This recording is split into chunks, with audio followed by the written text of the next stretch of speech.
नमस्कार। आज हम एक बड़ी दिलचस्प कहानी पर बात करने वाले हैं।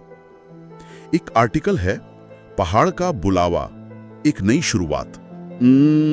ये कहानी है राहुल की। दिल्ली का एक आईटी वाला बंदा, कोई 30 साल का, अच्छी नौकरी, बढ़िया सैलरी, सब ठीक था, पर अंदर से शायद कुछ खालीपन था। जैसा उस लेख में लिखा है कि वाईफाई तो बढ़िया है, पर जिंदगी उतनी नहीं।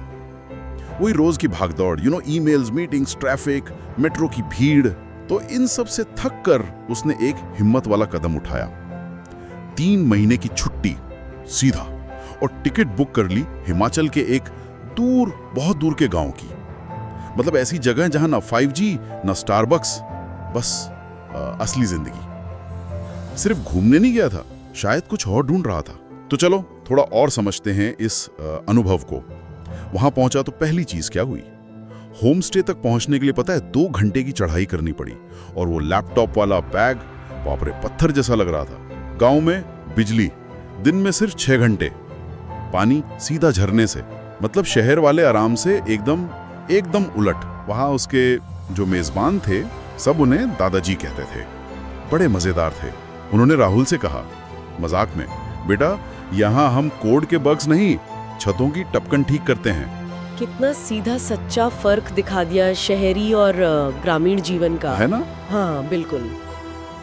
ये बहुत दिलचस्प है कि कैसे मतलब जगह बदलते ही आपकी प्राथमिकताएं, आपकी रोज की मुश्किलें, सब कुछ बदल जाता है। शहर की वो डिजिटल उलझनें थी, और वहां एकदम भौतिक जरूरतें थी। छत, पानी, बिजली। सही में जरूरी क्या है, इसकी परिभाषा ही बदल गई। और मुश्किलें तो आई।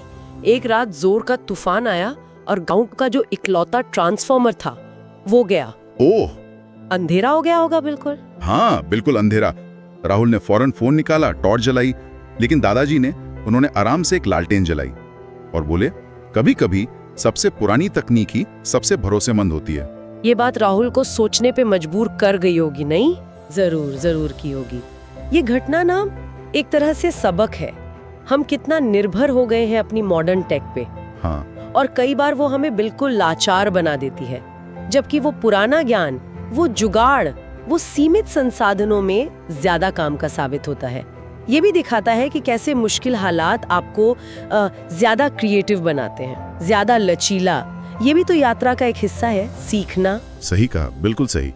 और फिर धीरे धीरे ना राहुल वहां रमने लगा, घुलने मिलने लगा। जब बिजली आती थी तो वो गांव के बच्चों को थोड़ा कंप्यूटर, कोडिंग वगैरह सिखाता था, और बदले में उसने बच्चों से, गांव वालों से गाय का दूध निकालना सीखा, लकड़ी काटना सीखा।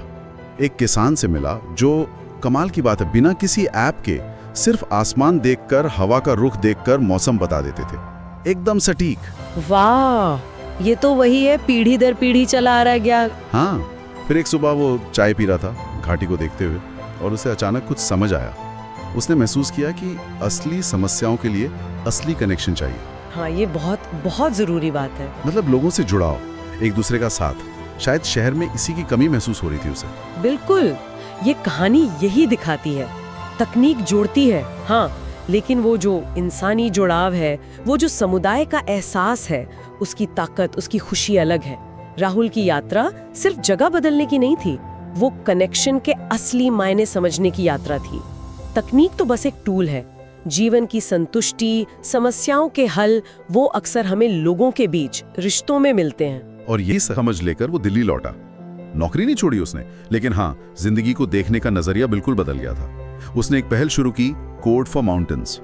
इसके जरिए वो दूर दराज के पहाड़ी स्कूलों तक तकनीक पहुंचाने में मदद करता है। हाँ। तो वो पहाड़ों से सिर्फ शांति नहीं लाया, एक मकसद भी ले आया। हाँ, ये पलायन नहीं था, ये एक खोज थी, एक संतुलन बनाने की कोशिश।